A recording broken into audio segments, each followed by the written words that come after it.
Mallan ana magana wai an ce ba kone su. Masu sauraro kamar dai yadda kuke kallon wannan Kirista ita ce dai wadda ake kira da suna wato Deborah Yakubu, ita ce dai wadda ta yi batanci ga fiyayyen halitta wato Annabi Muhammadu sallallahu alaihi wasallam a nan kwalejin Shehu Shagari da ke nan cikin babban birnin jihar Sokoto. Nan take dai wasu fusatattun matasa suka kona ta yayin da suka ɗauki hukunci nan take.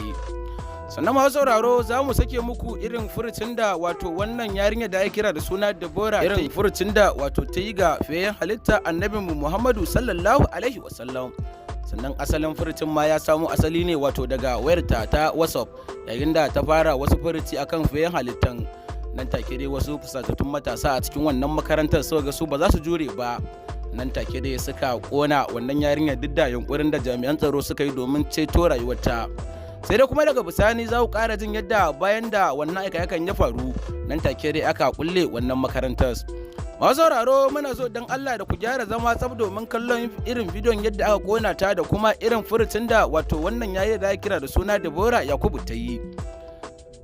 Da kuma irin hukuncin da wato gwamnati ta ɗauka da kuma irin yadda aka kulle wannan makarantar nan take. Masu sauraro idan wannan shine farkon ka mana ziyara wannan tasha tamu mai albarka, kafin mu tsunduma gundanar rahotannin muna so da ku danna mana subscribe game da danna mana ƙararrawan sanarwa kamar haka.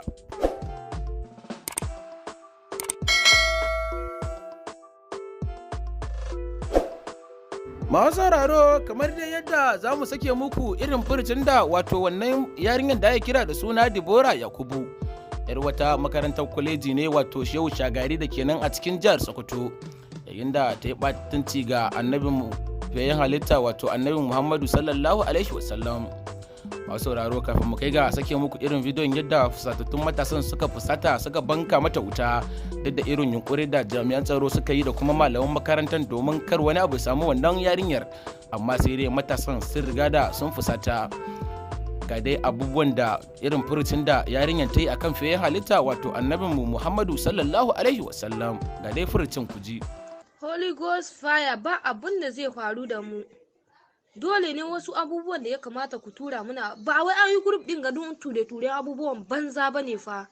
An yi don pass you in akwai test in an bada assignment a tura, ba wai abubuwan banzan ga za ku tura muna ba. Manzon Allah din me an zo an buro ba. Inna lillahi wa inna ilaihi raji'una.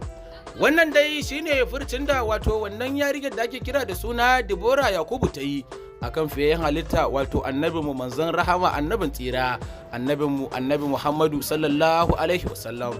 Wannan dai shine furcin da wato yarinyar ta yi. Nan take dai wasu fusatattun matasa suka fusata yayin da suka mata aika suka yanke mata hukunci da daidai da abin da ta aikata, sakamakon dabbanin al'umma da dama sun dade suna ganin ana yawan batanci ga annabinmu ga fiyayyen halitta wato annabinmu Muhammadu sallallahu alaihi wasallam, amma kuma daga bisani sai ka ji an ce an kai wa hukuma, da ƙarshe kuma sai dai ka ji shiru. Shi yasa dai matasan nan take suka fusata yayin da suka kona wannan yarinyar kurmus kuma a cikin makarantar.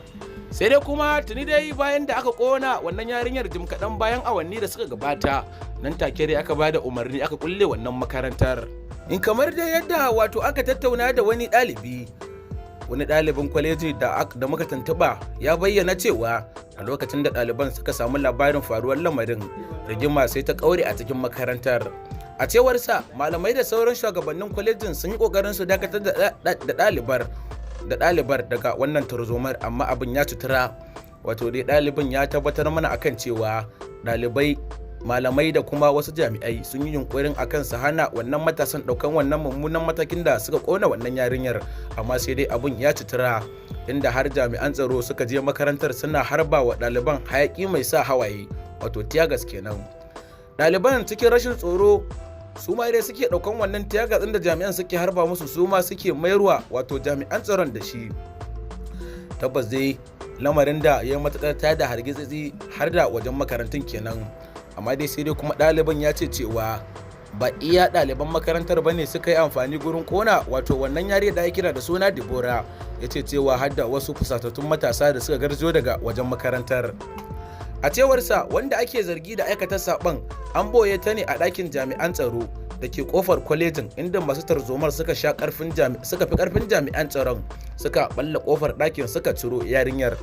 Wato dai ɗalibin ya bayyana mana akan cewa ita dai Deborah an ɓoye ta ne a wani ɗaki na jami'an tsaro, amma daga bisani dai sakamakon yadda fusatattun matasan sun riga da sun fusata kuma kazalika sun yi yawa, nan take dai suka fi karfin jami'an tsaron. Daga bisani dai matasan suka fasa wannan kofar, suka zakulo wannan yarinyar, nan take kuma suka banka mata wuta yayin da suka kona ta.